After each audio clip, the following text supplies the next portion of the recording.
We open on a war-torn, blood-soaked Snow White in the middle of a meadow, surrounded by the carcasses of her once beloved critter friends. Zags looks around, Zags, short for Rachel Zegler, who plays Snow White, for anything she can use as a weapon. And then she notices her own damn hands. She reaches down into the mud, getting them sticky so she can take broken acorns and jab them into the knuckles.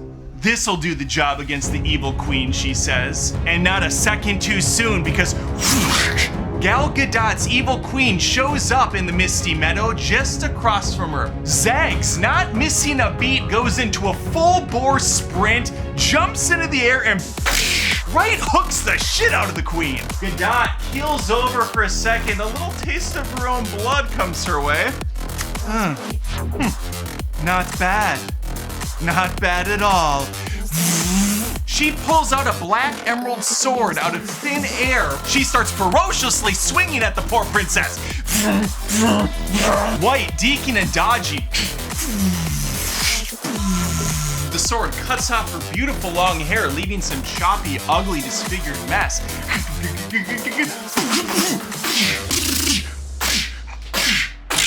Knocking the stepmother on her dumb ass. Gadot's queen, now in a crumpled heap on the ground, looks up at the princess and says, "You are not the girl I remember. Who are you?" Zags looks down at the poor pathetic excuse for a queen and says, "I'm Snow White, 2025 edition."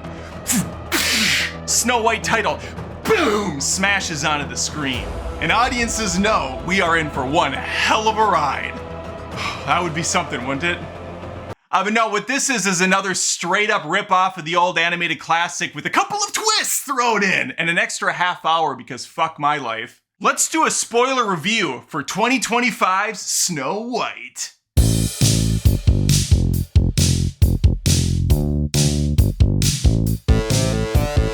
Before I begin, I just want to let you know I love Disney. I've been a fan ever since I was a wee little one. Love the animated classics.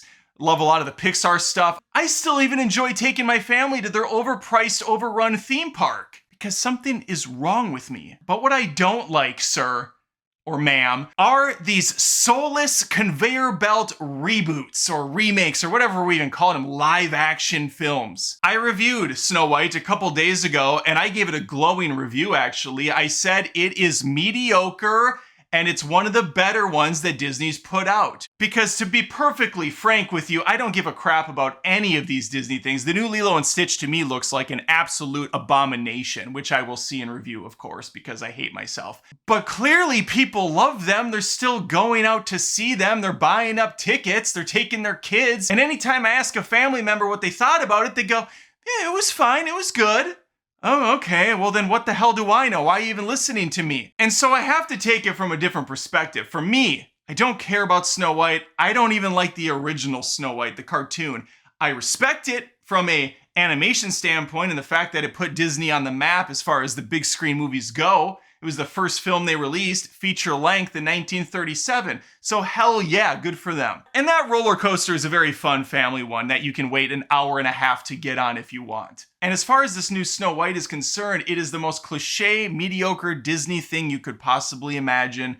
And that'll be just fine for a lot of people. And honestly, it was just fine for me because I went in expecting the worst and I left with a competently made movie. With a very fine performance by the Zegster, as I call her once in a while, this one time only and probably never again. But Zegs does really carry this film. Gal Gadot, to a lesser extent, she's fun to watch because you just don't know if she can act at all. But she's at least having fun. And that's nice for us. So this video is going to get into the spoilers. We're going to take it from beginning to end as far as I can. And I'm going to tell you right now, I oftentimes forget about most of this shit right after I see it. So it's a fun time watching me try to struggle my way through this. And keep in mind, I did rewatch the original animated film, so I'm very familiar with what they changed, what stayed the same. It's about 80% the same. And the changes they made are for the better, believe it or not. Mostly in the story department. We do open the same way. We have that classic storybook. It opens up. There's that serif font, very regal. But then we change things up quite a bit because we're going to spend a solid 15 or so minutes in this new movie getting to know this kingdom, getting to know Snow White's papa and mama, We learn that the mom gives birth to her in the middle of a bad snowstorm, hence the name. Snow White. It's not because she's a white-ass bitch, it's because she was born during a snowstorm. I actually don't mind that, that's fine. What does the original even mean anyways? Oh, mirror, magic mirror on the wall. Who's the fairest of them all? Well, it's Snow White with her porcelain skin. She's so fair. She's so freaking white. It's amazing. That's really not an impressive thing to be. This movie takes a more progressive approach where it's not so much the beauty on the outside. Obviously that helps, but she's the fairest inside. She's got a good head on her shoulders, and that is sorely lacking from the OG. In fact, the original Snow White's an airhead. She's just completely in the clouds all the time. Talking to the birds like she's lost her mind. She's dancing around the house that she's broken into, cleaning up for the dwarves, hoping that they'll let her stay if she exchanges her gifts for a couple nights in their bed. In my headcanon, things happened. I just found out she's only 14 in the cartoon, so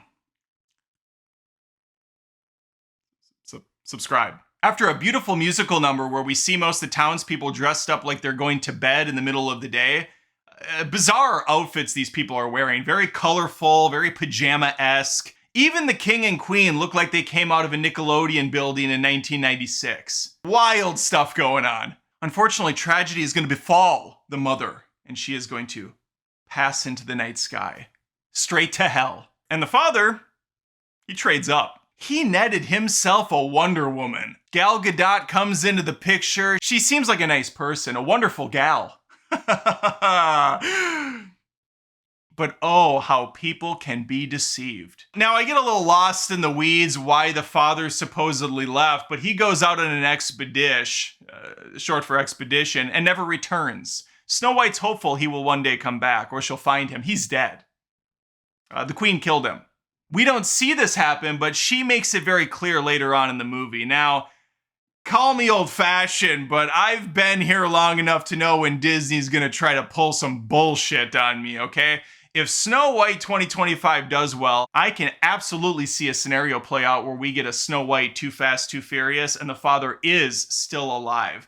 The evil queen lied about it, and we're off to the races again, but that's for another time. Where they also very much enhance the story of the original. The evil queen lives up in her ivory tower, and she loves ruling over these people. She's got power, and she's got her looks. But the looks is just like the extra cherry on top, because it's all about control and all about strength. Ruling with an iron fist. That means making things perfect. Not lovely, not pretty, but just perfect. And so she talks to her magic mirror on the wall like the old one does every day, make sure that things are still in check. All the pieces are where they should be and no one's matching her in terms of beauty and strength and all that stuff. And to kind of trick the mirror and blind it by the beauty of Snow White, she cuts her hair, puts her in some ugly clothes, and makes her do the Cinderella chores around the castle, sweeping, mopping, doing the dishes, whatever needs to be done. But it's all gonna change when an awesome man comes into her life. You're welcome, ladies. Boys get it done. He's a rebel, he's a scoundrel, he's a street rat. And no, I'm not talking about Aladdin. But this guy's kind of like Aladdin, a little bit like Flynn Rider from Rapunzel. And he catches Snow White's fancy. They're gonna have a back and forth rapport. Things are gonna go pretty well. At one point, the queen has him tied to the front gates where he will presumably freeze to death. Although it didn't look very cold outside at all, if I'm gonna be honest with you. Snow White, who's been locked away inside the castle walls like so many princesses in Disney movies have been, saunters over, unties the rope, which I have to tell you, seemed like a pretty easy knot to get out of. She basically pulled one little rope away and he's like, oh, thanks. Could have done this myself, but I didn't. She sings another powerful ballad. He says, hey, why don't you just hop the fence and come out here and do something with your life? And she's like, oh, I never thought about it that way before. Idiot Snow White. And so that's exactly what she does. She sets out on a quest to find her father, who she believes is still alive, but he's deader than dead can be. And this is where the plot from the cartoon is gonna kick in, where the evil stepmother queen tells her associate to go out and stab poor little Snow White while she's picking apples. You know, your classic stab someone in the back while they're picking apples routine. But he just cannot pull the trigger of the knife. Once the Zegs turns around and gives him those puppy dog eyes and, you know, throws her horribly chopped up hair around, he just can't resist her charms. And he tells her to run, Forrest, run! Into the woods you go! And she does just that, and this is all straight out of the cartoon. She goes through the woods. This is the coolest scene in the movie. I wish it was a little bit more extended, but I understand it's Disney and we don't want to scare little kids. But we do have that scene where the trees are kind of uprooting and going after her. She falls down a hole into the water. It's pretty intense for about 15 seconds. It's the best 15 seconds of the film. It's also one of the best 15 seconds in the original film. Although the original, since it's a cartoon, does a better job, I think, of portraying it as inner imagination. While this new one almost just seemed like it was a haunted forest. Everything starts to play out kind of the same again. She sees the woodland critters. I do appreciate that Disney's at least attempting to make them have a little bit more of a style now. They're not so stupidly lifelike like they are in Mufasa. The animals have some character to them. She lets herself into the dwarf cottage, but unlike the original, where she looks around and is disgusted by how they live and cleans the place up for them, here she just crashes into the bed. Because boy, how has it been a day. Again, another change from the classic that I actually prefer. It's already weird enough that this 14-year-old girl breaks into the place and sleeps in their bed. It goes a little further when she goes, all right, I need to convince these guys to let me stay, even though she doesn't even know who lives here. I better just clean everything up, put their underwear in the drawers, get the stack of porno magazines put back into the closet, really just get my hands on everything in this place. Instead, what we have here are the dwarves singing in the mines again. Hi-ho! Hi-ho! Hi-ho! Hi-ho! We love to look at hoes. Do-do-do-do, skulu-do-do-do. After looking at more of their magazine collection, they head home for the night. They see her in the bed. They kind of play out the same scene as the original, where she goes around talking to the different characters. They introduce themselves and all their, dumb names. There's Doc, there's Sneezy, there's Dopey, there's Bashful, there's Snoopy, there's Rudolph, there's Frosty, there's the Minions, there's SpongeBob, there's Slappy, there's Spanky, there's Swanson, there's Samsonite. Samsonite, I was way off. What am I talking about anymore? I blacked out. Oh yeah, anyway, after that formality's done, she does develop a rapport with them, and this is the strongest part of both movies, just hanging out with the dwarves, getting to know them, singing songs, whistling while you work. She teaches them how to clean up after themselves, how to be respectable individuals. This stuff's all good. It's all solid. So Disney has to rein it back. They're like, oh crap, that's right. We're making something somewhat okay. We gotta add our own stuff into it again. Let's have the evil witch sing a song. Oof. Gal Gadot, bless her heart, she's trying here, but it's, I don't know what she's going for. Kind of a Dua Lipa thing, singing about how it doesn't pay to be nice. She's honestly given me a little bit of an Yzma vibe at points from Emperor's New Groove, one of my favorite Disney movies of all time. But really only for this one musical and then never again. She's sashaying around, she's walking really weird, looks like an idiot, and it's just a bad song. Unlike the original, she is going to attempt a second plan before she goes old lady style with the poisoned apple. This time she sends out a dozen or so of her troops to go after Snow White. She learns that she's deep in the woods hanging out with the dwarves. All of this 20 minutes or so is pretty bad. Because now we're going to get introduced to a new set of people. 7 or 8 random-ass Robin Hood knockoff characters that have been stealing for the kingdom and doing it in the name of the true king. This group is led by Not Flynn Rider, who met Snow White earlier. They clearly had some chemistry, some sparks flew. They find her just in the nick of time because right as they show up, the bad guys show up as well. This leads to a really pathetic-looking fight. Snow White takes off, but then realizes, no, I stay and fight in this movie. I'm not some pathetic, helpless little waste of life. I here am a strong female lead. And for a Disney princess film, quite frankly, it's about time. She enlists the help of her animal friends, who I really hoped would have died during this scene to take the stakes up a notch, but they don't. Instead, they just trick the troops into following some other garbs that looked like hers while the other crew can escape. After that stupid scene was done, the Robin Hood group joins up with the dwarves. They have a powwow, they dance, they sing, they laugh, they love. And then they all disband. The dwarves have to go back to work. The Robin Hood guys, I don't know where they went. They did something. We really just needed to have an excuse for Snow White to be alone because the evil queen is back, baby, now in disguise as an old hag. She shows up at the door with a poisoned apple that she concocted. And she's like, "Hello, dear. You don't know me. I'm just a random old lady that still sounds very young and a lot like Gal Gadot, who has talking to you pretty much every day of your existence. Here's an apple. Good luck." Snow White, not one to pass up a beautiful looking apple, takes a bite almost instantly. And kadoosh, she goes down hard. Now, just like in the original, the only way to wake someone from this sleeping death is through true love's kiss. A lot of people were speculating, or it's just straight up saying that they changed this ending, it wasn't in the film. Oh, you better believe it is. It actually is in the movie. Queen Gadot knows that not Flynn Rider and her have a thing, so she takes this dude, throws him in the dungeon, where he is gonna break out with another one of her excommunicado troops. They Fleetwood Mac break the chains out of the wall and they head back after Snow White, and he gets there just in time. She's laying on a rock, looking like an absolute snack still. And all the dwarves are really not loving life right now. But the prince is here to save our damsel. Once again, boys get it done. He plants a kiss on those ruby lips and bam, she's up before you know it. And so is he. Oh yeah, she's 14. Shit. Subscribe. Well, the only thing left to do now is have the dwarves chase that evil queen up the side of a mountain where lightning's gonna strike, plunging her into death. That's not what happens anymore. This is the big change in the final act. No longer are the dwarves going after her, which I did enjoy in the original, although I thought the ending of the lightning was a bit of a cop-out. At that point, the animators have been working to death and like, God, we gotta get out of this. How are we gonna get out of this? How about lightning? And she dies. Oh, perfect. Good. I can draw that in like a day. No, this is where our princess really gets to show her salt. She heads back into her kingdom. Not sure why, but she's dressed like Little Red Riding Hood. And she announces that the evil queen is the one responsible for her father's death. She leads the charge as all the townsfolk head to the main castle to the final boss. Gadot comes down.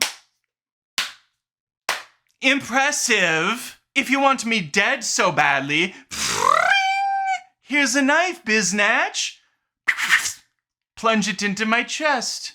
Show them what a leader you are. I'm acting. But Snow White says, "Snow way," and drops the blade. That's not how we do things here in my kingdom. And Ted, why are you doing this? Why are you working for her? You have a wife, Ted. Mark? Can I call you Mark? I think we used to bowl together on Tuesdays, prick. Jeremy, well, you're kind of unsalvageable, but Fred? Come on, Fred. I lost my virginity to you, man. Oh, she's 14. Oh my God. Subscribe.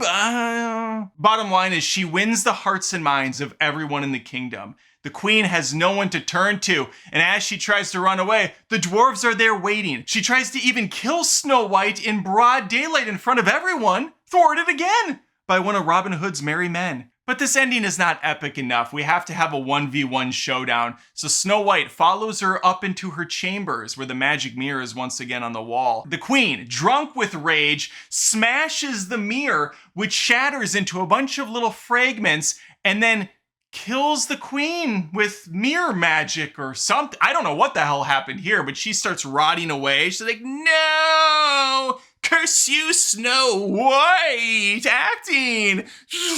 And gets sucked away. The mirror rebuilds itself afterwards. And as Snow White grazes around the room, she sees familiar faces from all walks of life. The dwarves, the humans, just the two walks of lives. They all kneel down. "My lady, you have my sword and my axe." And from that day forth, a new queen has risen.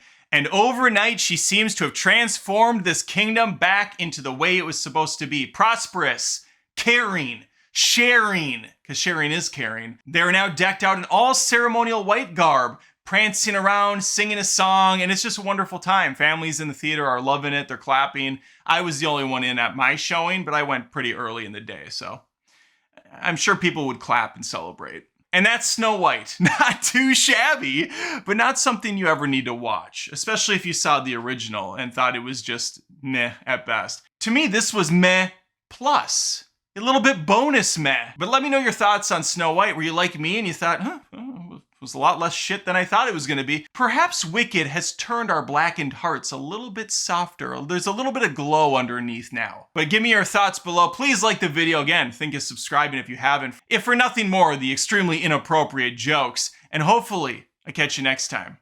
Take care.